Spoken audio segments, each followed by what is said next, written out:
오늘 설교는 우리의 고백을 넘어라는 말씀으로 여러분들에게 말씀 선포를 하겠습니다.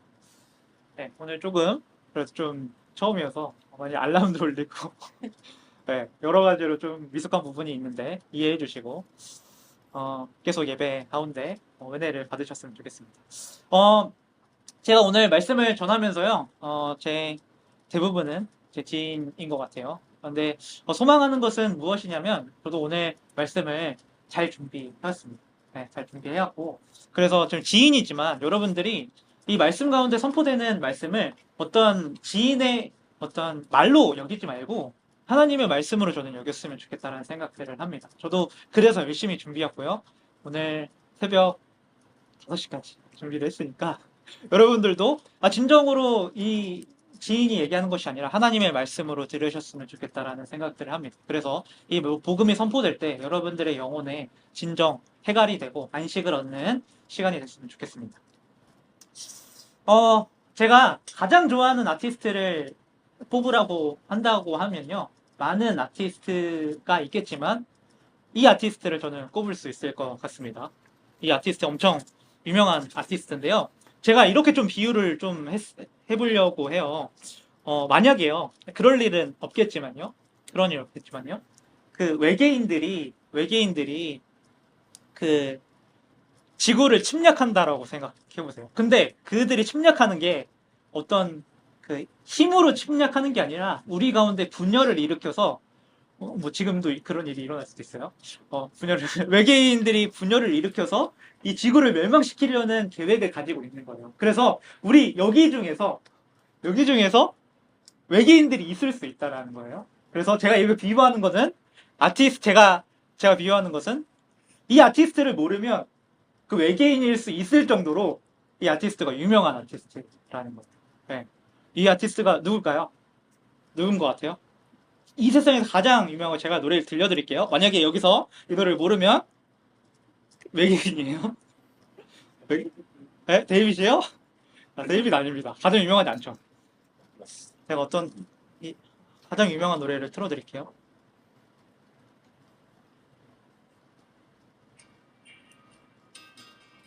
어떤 노래일까요? 누구 노래예요?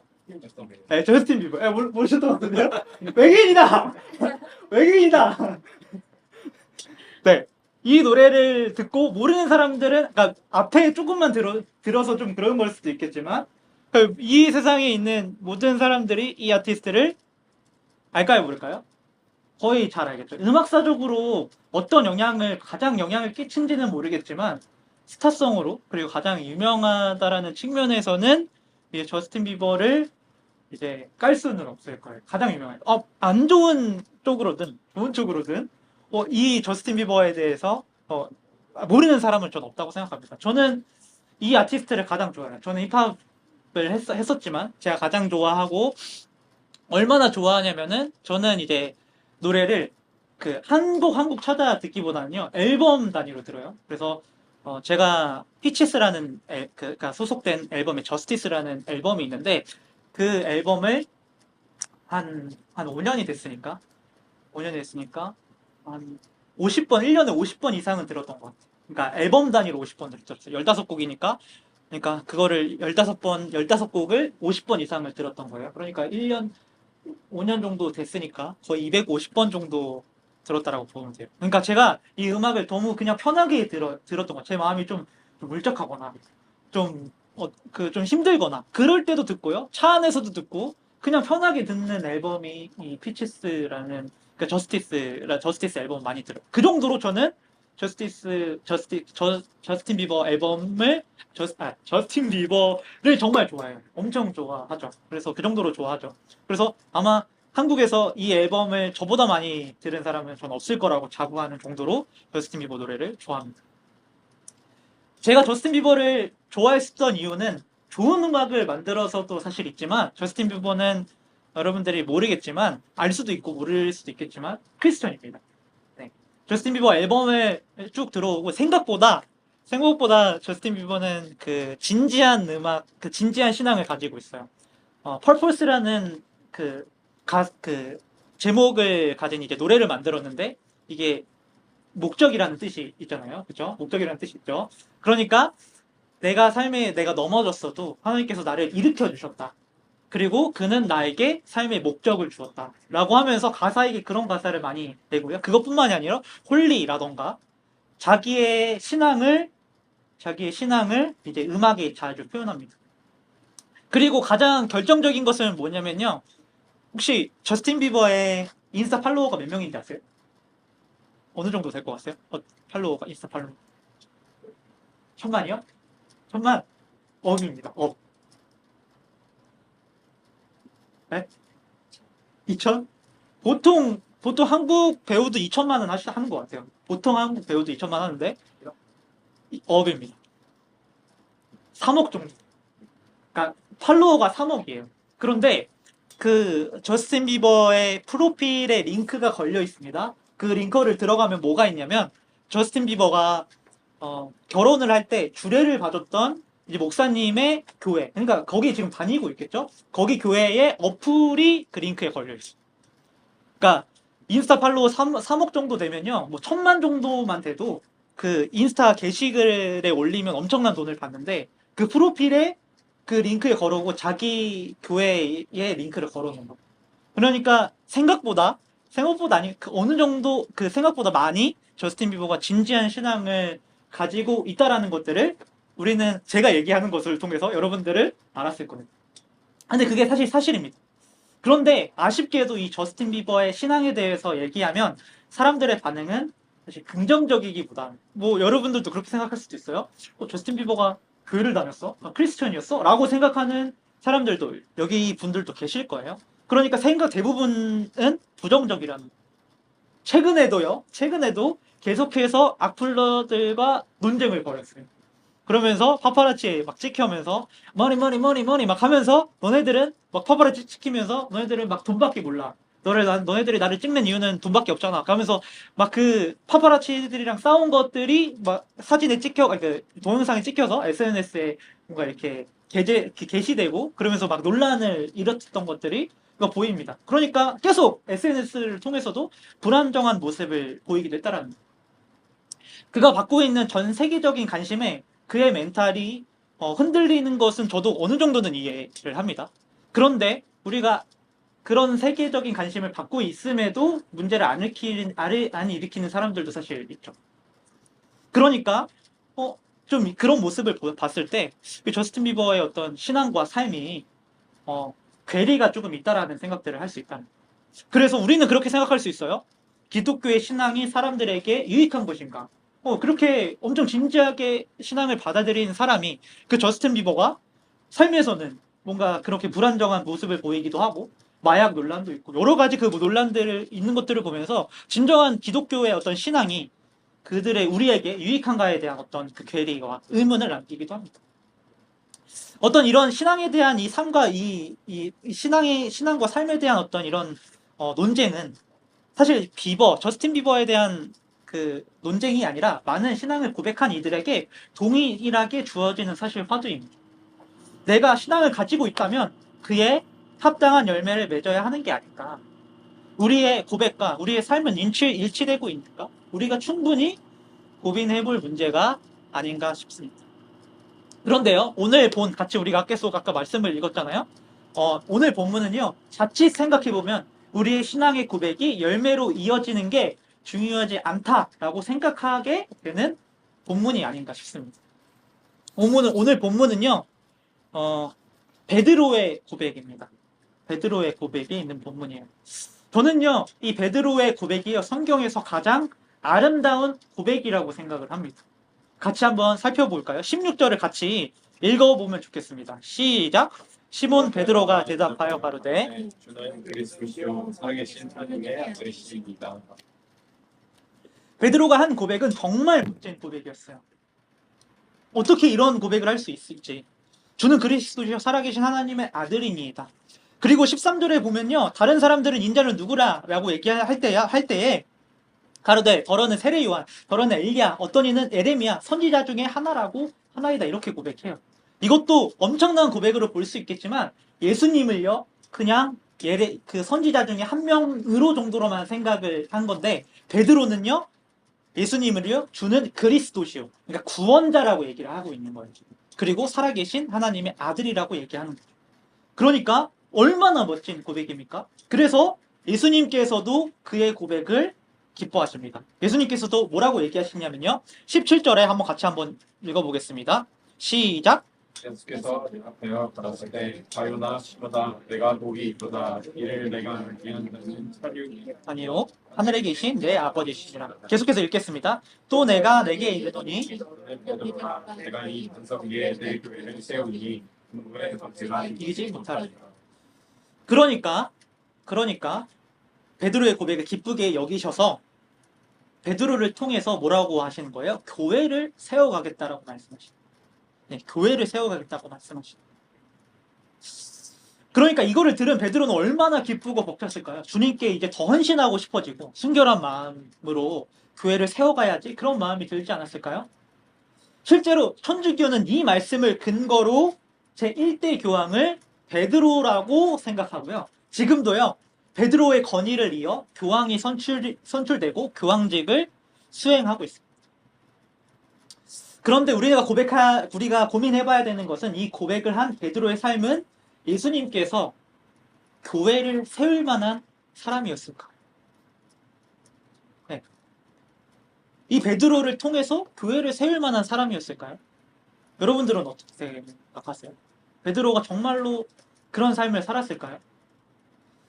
아니었습니다. 그는 예수님께서 얘기하시고 닭 울기 전 3번 예수님을 부인한 사람이었습니다. 베드로는요, 자기의 생명이 위협되는 상황이 오니까 바로 예수님을 부인한 사람이었어요.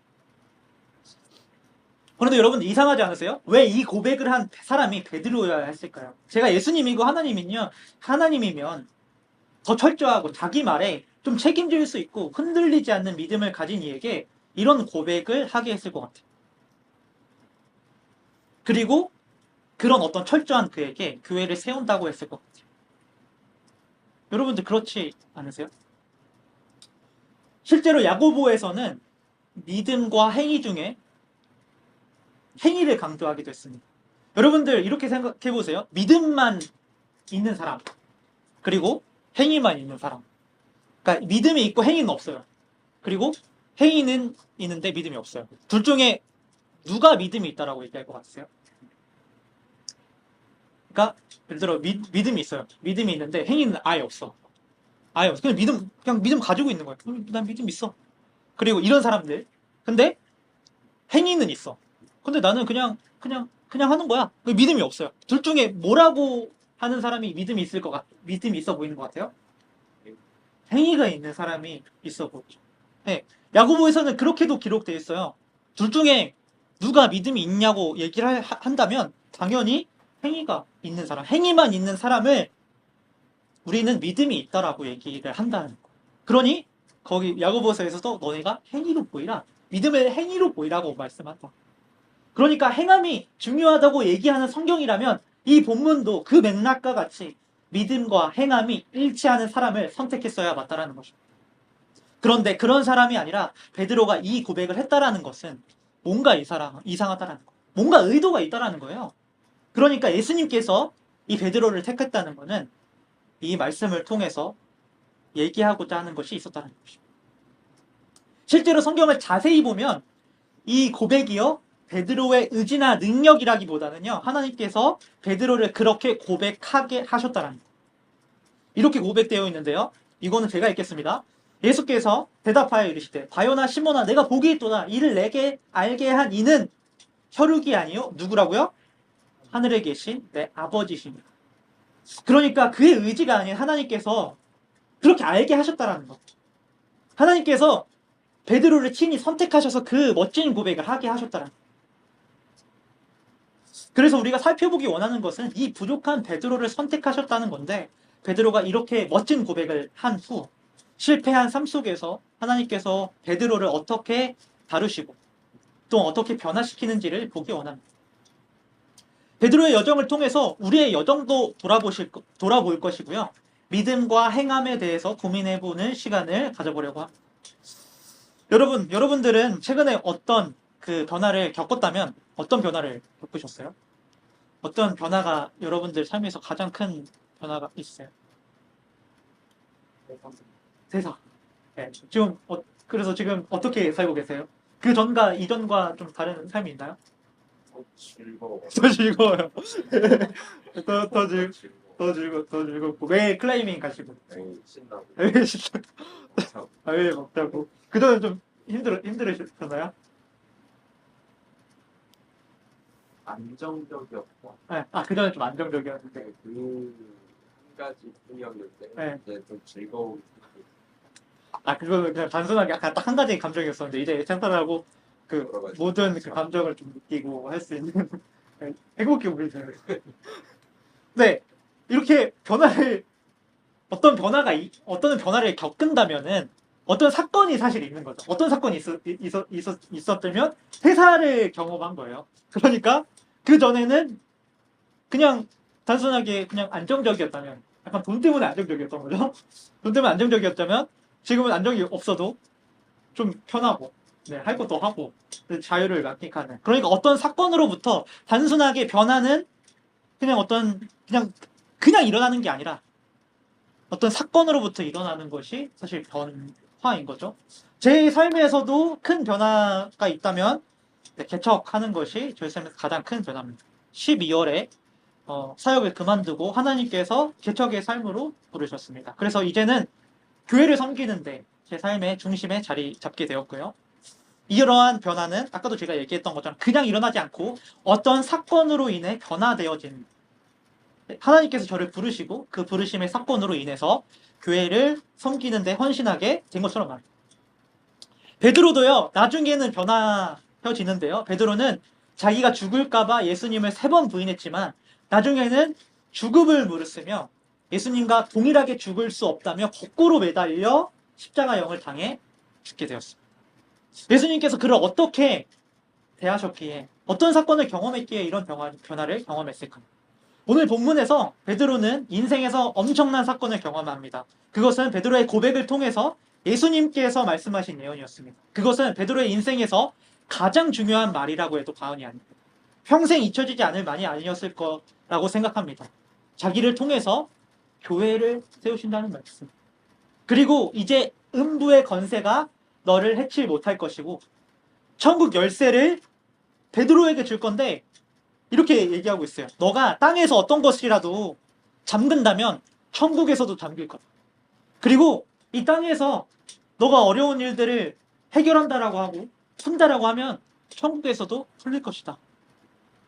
그러니까 천국 열쇠를 예수님께, 베드로에게 맡겼다는. 이 말씀을 들은 베드로는 어땠을까요? 몇 밤을 잠을 이루지 못하며 기뻐하지 않았을까요? 안 좋은 일이 조금 있다라고 하더라도 이 말씀을 기억하면서 더 기쁨으로 나아가지 않았을까요? 이것은 베드로에게 엄청 기쁜 소식이었을 것입니다. 베드로의 인생에서 엄청난 사건이 벌어진 것입니다. 그런데 그런 베드로에게 예수님께서 이런 말씀을 하십니다. 너가 닭 울기 전 나를 3번 부인하게 될 것이다. 그러자 이렇게 베드로가 말합니다. 다른 사람들은 다 버릴지라도 저는 주님을 버릴 수 없습니다. 베드로는 자신감 있게 얘기합니다. 당연합니다. 왜요? 예수님께서 하신 말씀이 있기 때문입니다. 예수님께서 나를 통해서 교회를 세우신다라고 하고 내게 천국 열쇠를 준다고 하는데 그럼 내가 어떻게 예수님을 부인할 수 있겠어? 라고 하면서 자신감 있게 예수님한테 다른 제자들은 부인하더라도 나는 부인하지 않을 것입니다. 그렇게 자신감 있게 얘기합니다. 그런데 어떻습니까? 그런 엄청난 사건을 경험한 베드로는 어떻게 됩니까? 예수님께서 말씀하신 대로 베드로는 예수님을 부인합니다. 그냥 부인한 것이 아니라 적극적으로 예수님을 부인합니다. 성경에 기록된 것은 그가 예수님을 저주하면서 부인했다고 합니다. 네, 저주하면서. 그러니까 사람들이 베드로한테 물어봤습니다. 너 예수님이랑 같이 있는 사람 아니었어? 근데 베드로가 이렇게 예수님을 저주하면서 맹세하면서 난 예수님을 절대 모르는 사람라고 그렇게 예수님을 3번이나 부인합니다. 그 3번째 부인했을 때 다구는 소리가 들립니다. 네, 다구는 소리가 들려요. 맞습니다. 그는 예언처럼 예수님을 3번 부인하게 되었습니다. 그 순간 베드로는 밖에 나가서 심히 통곡하여 울었다고 성경에 기록되어 있습니다. 아마 예수님께서 하신 말씀이 머리에 스치면서 후회하고 자책했을 것입니다. 그 전에 자신에게 선물이라고 느껴졌던 자신을 통해서 교회를 세우겠다라고 하신 말씀은요, 이제는 효용이 없습니다. 그 전에 잔잔했던 어떤 그 실수가 있었다면 난 이제 괜찮아 라고 할 수 있었는데, 예수님을 부인한 이후로는요, 그 선물이라고 느꼈던 예수님께서 하신 말씀이요, 그렇게 여겨지지 않고 효용이 없어요.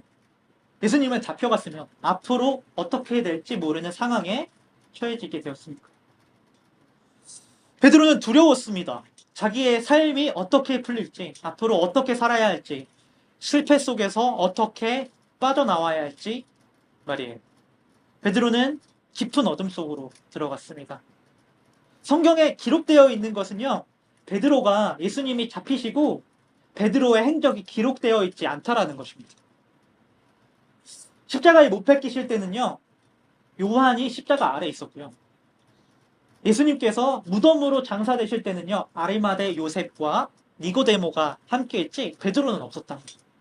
아마 깊은 어둠 속에서 자책과 두려움과 후회로 삶의 의지를 잃었을 것입니다. 깊은 좌절 속에 있을 때 어떤 소식이 하나 들려옵니다. 예수님의 무덤이 비었다고. 이때 베드로는 마음이 복잡했습니다.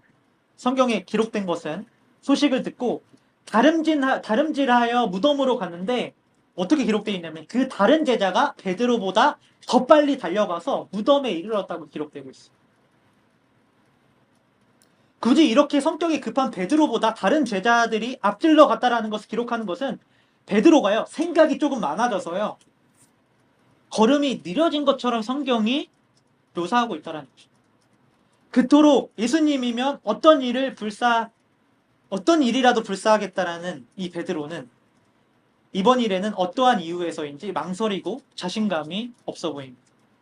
그는 그전과 같지 않고 베드로는 완전히 다른 사람이 되었습니다. 베드로는 완전 무너지게 된 것이죠. 그러고는 진짜 예수님의 진정 부활의 소식을 듣습니다.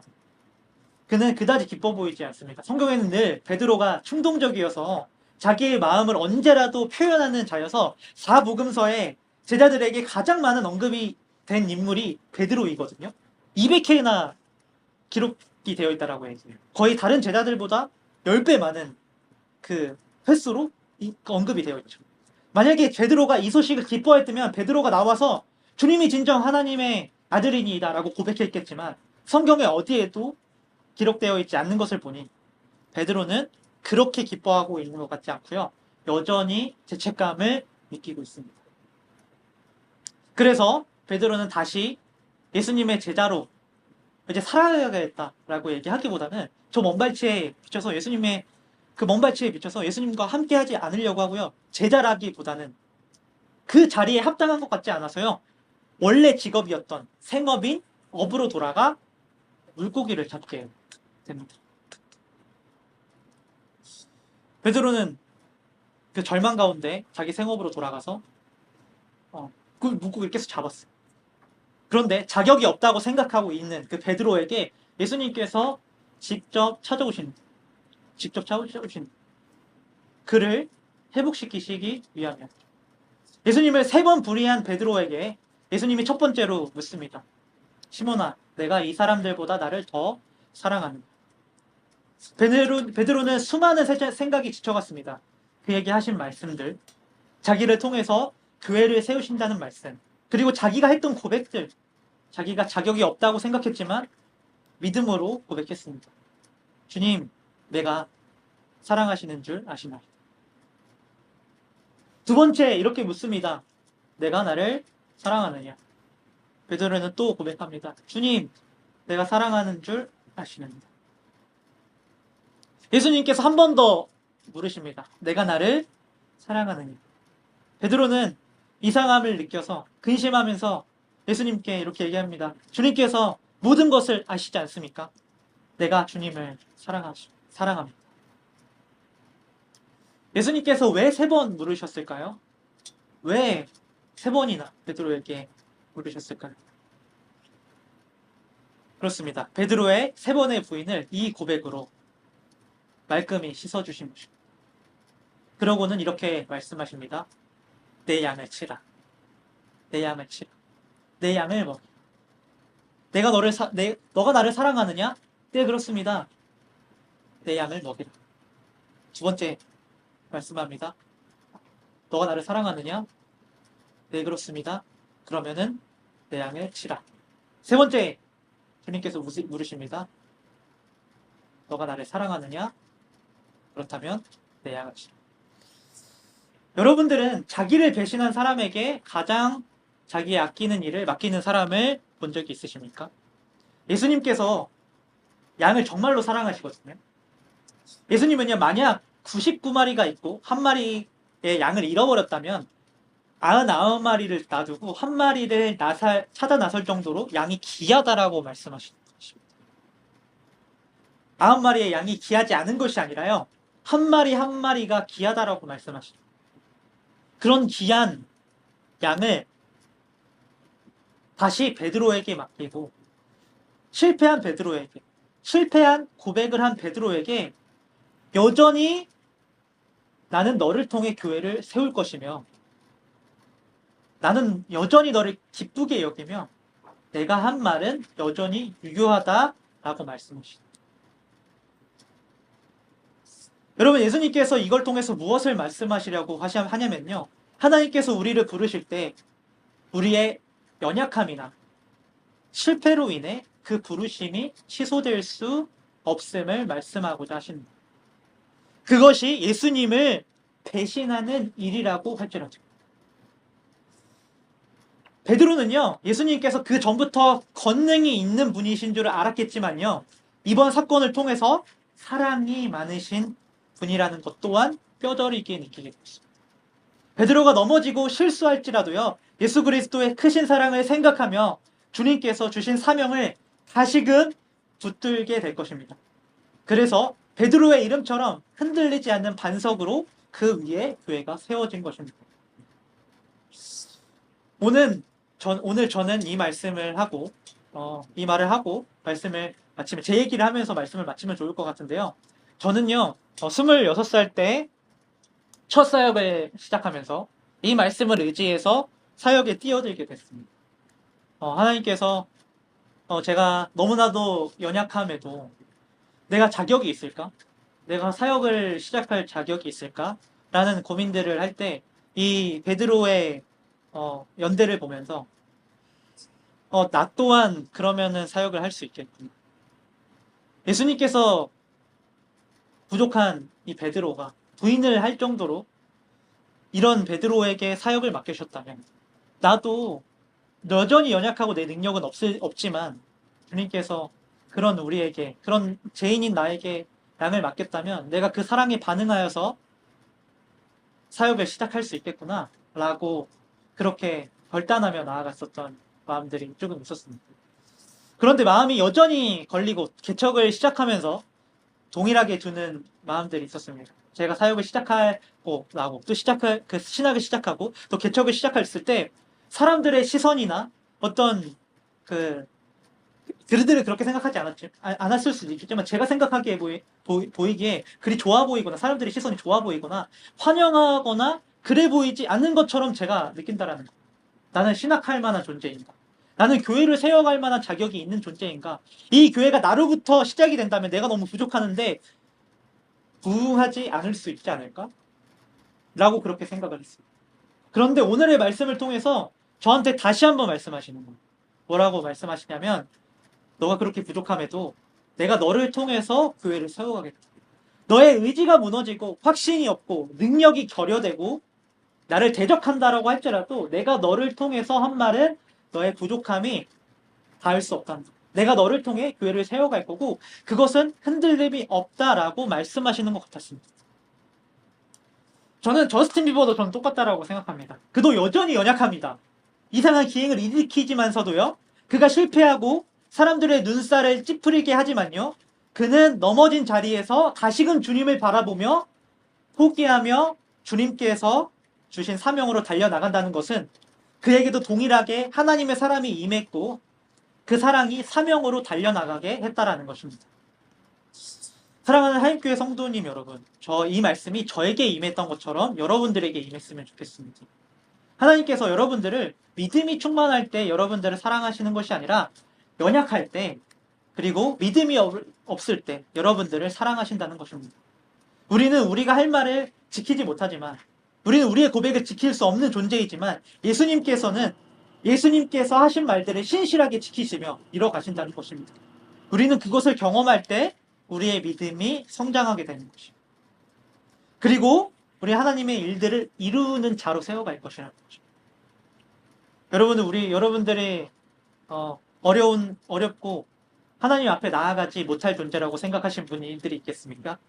오늘 이 복음을 붙들었으면 좋겠습니다.